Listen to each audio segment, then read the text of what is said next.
Okay, in this video we're going to talk about setting up a video views campaign. So let's dive in. Okay, video views is something I do a lot of, especially if I'm not necessarily selling tickets, but I'm just advertising a show at a nightclub or something. I like to use video because it really gets good engagement. So let's go ahead and go to the campaigns tab. Again, click create. And you want to choose video views. And then I'm going to do this the same show that I did before, which is buckets. And I'm gonna say it's a video views, and I'm going to do let's see, the date on the gig is, I believe, the 6th.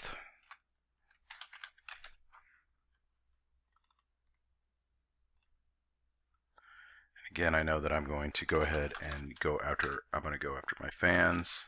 In this particular ad set, we're going to set up different ad sets for different people to be able to track to see which will go better.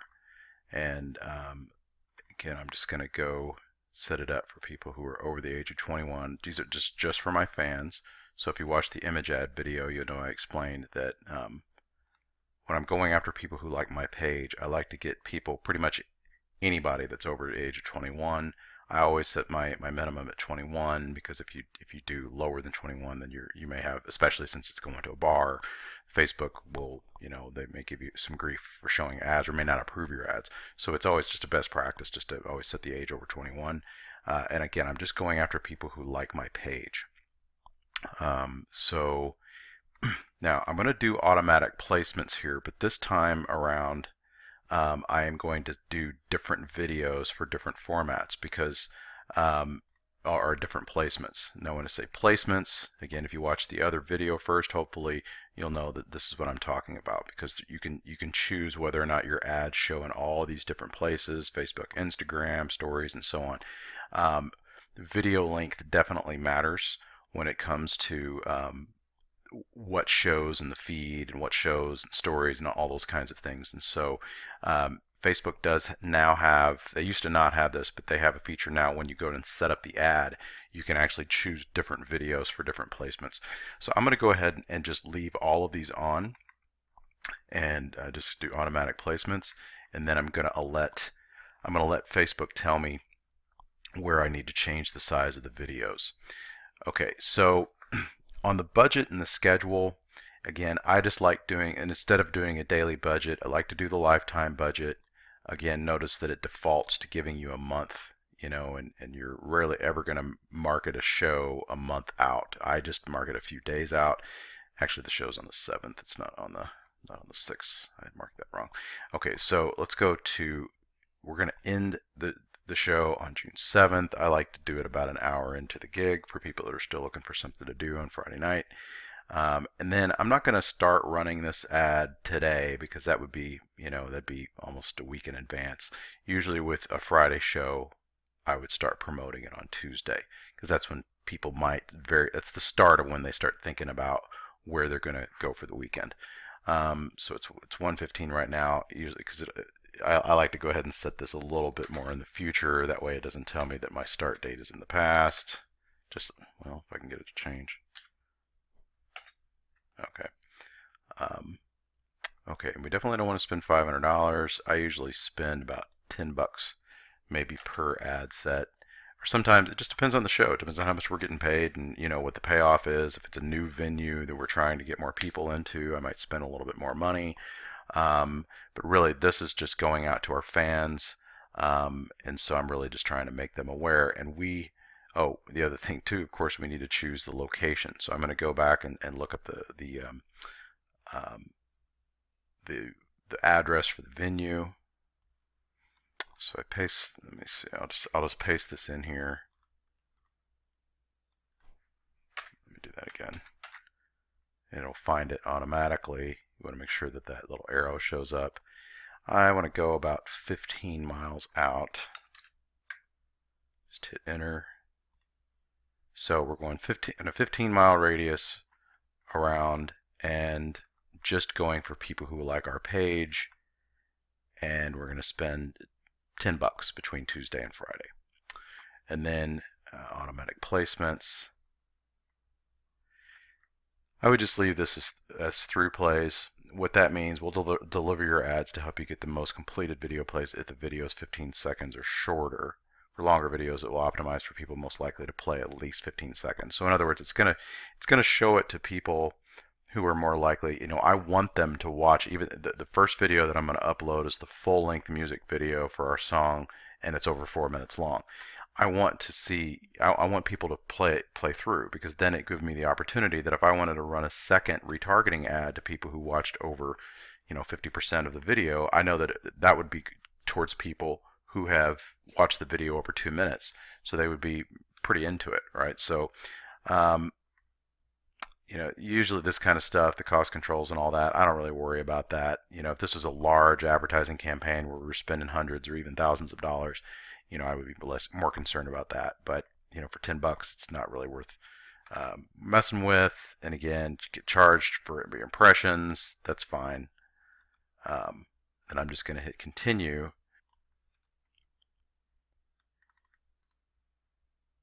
I'm going to put that in there. Okay, and again, you could choose to use an existing post, but most of the times you're just going to create an ad. You'll need to select your Instagram page here, and we're going to do a single video. Now, I am going to go ahead and again, there is an option where you can create slideshow. That's an interesting little feature that it basically creates a video for you. You can mess with that if you don't really have it.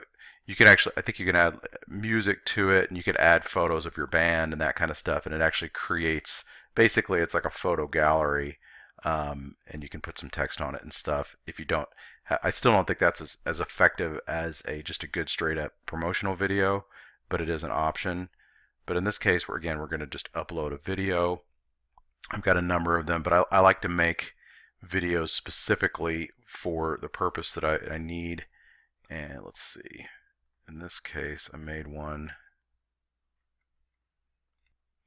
Okay, so I am going to upload this full video. This is the full 4 minute, and while that's uploading, I can go ahead and go down here and create the rest of my ad. Okay, so I've just pasted in the same text that I used in the other video, the image ad, and then you can, and it's still uploading my video. We'll see what that looks like here in just a second. And then you can add a website URL. Again, if you want to, that would be appropriate if you want to send somebody to your website. If you want to, if you have certainly, absolutely, if you have a ticket URL, you would absolutely want to put it there. If you want to send them to the venue's website, which I would not normally recommend per se, but if you want to get more traffic to your website, that would certainly be a better thing to do, especially if you have a page on your website devoted to the particular gig that you're playing. Okay, one thing it is kind of interesting when you add a website URL to the as an option. I'm going to go ahead and enter ours in there. It opens up the opportunity for you to have an added headline. I'm not really quite sure why it does that. So I guess it basically adds this area down here, which is not a bad thing. Takes up more space, gets more attention in the news feed. So probably not a bad idea to go ahead and have that. And then I'm just going to have them, just send it to my website. That way, if people are interested in seeing more about our band, they can click it and they can check out our site.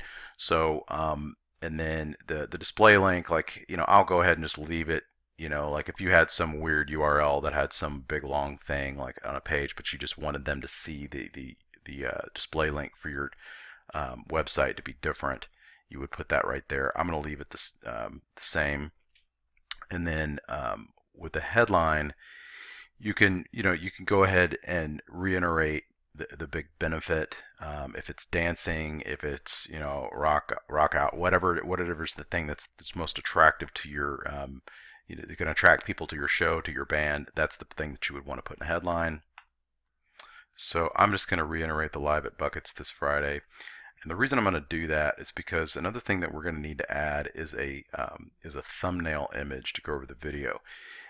Sometime, and this is kind of a trick, this is basically getting us by the Facebook censors, because Facebook, again, they don't like to have text too much text on anything in the news feed for in videos or especially images. It's just something that they have. So one way to avoid that is to add a thumbnail image that has no text in it. But then when the videos, of course, they autoplay in the feed, you know, a lot of times people won't, you know, they're not going to see the thumbnail image. So I'll go show you the thumbnail image I'm going to use. So you can go to click on this customize video here, click on thumbnail, and then it allows you to go in and collect and do a thumbnail, but I don't want to do it for my existing video because I'm trying to get rid of that live at Buckets this Friday. So I'm going to select an image, and I can go down here, and I have some images that I've uploaded in the past or I've used. You won't have those, so you'll probably want to just click upload images, and then I'll hit continue. You'll notice this one again, it has a nice shot of the crowd, all that, so that looks pretty cool. So I'm going to just apply the changes. So now you see how it doesn't have the buckets thing in here anymore. It still has the video, you know, the play button. So basically, it's a screenshot from the video itself. So that works out perfect, and that's why I had that headline live at Buckets this Friday, because they can't see that in the video yet. So I want to make sure that it reiterates that. And then this one little thing down here, the newsfeed link description. What that's about is that will show up in the desktop newsfeed. It won't show up in the mobile newsfeed, but it'll show up here. So what we might want to do is I usually just add like little small details like the time. So, you know, I want to say 8 to 12, or I usually like to say 8 to midnight, 8 p.m. to midnight. You know, and you'll notice that shows up down here. So yeah, it's pretty simple. So okay, so now that we have that, you can see kind of what that looks like. Now we get into seeing how it gives you all these things, 1, 2, 3, 4, 5 different videos where, or different placements where the video that I've uploaded, which is 4 minutes and 37 seconds, it won't work. You know, so what we want to do is we want to select a placement to customize. Well, I'm going to do the Instagram feed because I think that's really important, and I'm just going to click change video. Now I have a video that I made. It's the same video, and I just shortened it to less than 60 seconds. We're going to let that upload. Okay, so we're going to continue. And then just click apply changes. Okay, usually with these placements, I just go ahead and just remove them. So it's Instagram stories, Facebook stories, audience, and network. So what I will do is I'll just copy them. Reason is because the formatting is so, frankly, it's challenging to make the vertical videos that you need to make for Instagram stories. It just, for the video format, unless you're a video editor, I mean, if you can find somebody to do it for you on Fiverr or something like that, if you really think it's that important, you can have somebody do it for you. Or if you're a good video editor, you can do it. But I just find for the payoff, it's really just not worth it. It's most important to just have a good video in Facebook and a good video ad in the Instagram feed, and that's enough. So basically what I'm going to do is I'm going to go backwards here, back into the ad set, and it'll save all the information that we put into our ads area, so you don't have to worry about that. And then what we want to do is we want to edit those placements out, so it'll let the ad go through. And so we just we knew that there was Instagram stories, want to remove that. Facebook stories, want to remove that, and then I believe it was in-stream videos, and let's see, what was the other one? In-stream, and then audience and network in-stream. So network in-stream, and then Facebook in-stream. Okay, so that should remove the placements that that our videos don't work for. I don't know why I noticed that it unselected my Instagram page, so I gotta make sure I get that back in there.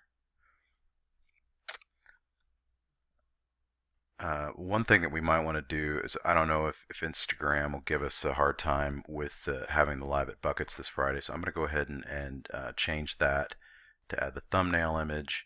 Again, I'm just going to kind of come in and select that same one. I believe that was it right there. And again, my whole objective is just to get a shorter video in Instagram than I have on Facebook. So we should be pretty much good to go with this. Always take one last look, and I'm just going to hit confirm.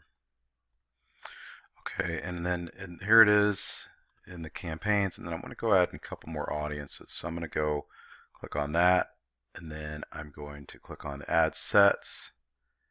Again, I'm going to duplicate that. I'm going to go with the original campaign, just hit duplicate, and I'm going to create a Friends of Fans campaign. I usually do that FOF. I'm just going to come in, yeah. So, and then I want to keep that the same, although I want to change the age. I'm going to move that up to 35 because I want only the friends, my fans that are usually the age group that we're after. And I'm not going to change the placements. And then I'm looking for where my page, where do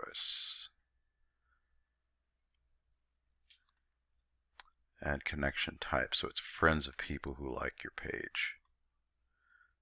And then we have to specify what page. Okay. So that's the Friends of Fans, and that should be pretty much it. Now I could change the budget on this. I'm going to leave it the same, but that's one of the reasons that you would want to set up different ad sets for different audiences. Sometimes you don't want to spend as much money, or you want to spend more money on a certain ad set than others. For instance, like if you only have a small following on your Facebook page, say you only have 500 followers, well, you're not going to want to constantly have them have ads in their feed because you put too much money in. So you would want to just put like $10 maybe for them, and then you have to build up your audience, and so you build up another audience and spend maybe $20-$30 on them to build that up. So that's why you would want to split up your ad sets. So I'm going to go ahead and publish that. Okay, and then one last ad set that I'm going to go ahead and set up is I'm going to go ahead and run a lookalike audience. And I'll show you what that means. So again, we're going to duplicate this, and I'm going to do lookalike audience. I usually notate it that way, LLA, LAA. And then in the custom audiences up here, if you click on it, it takes a second for it to load. And I have some lookalike audiences set up, and we're going to talk about this in another video.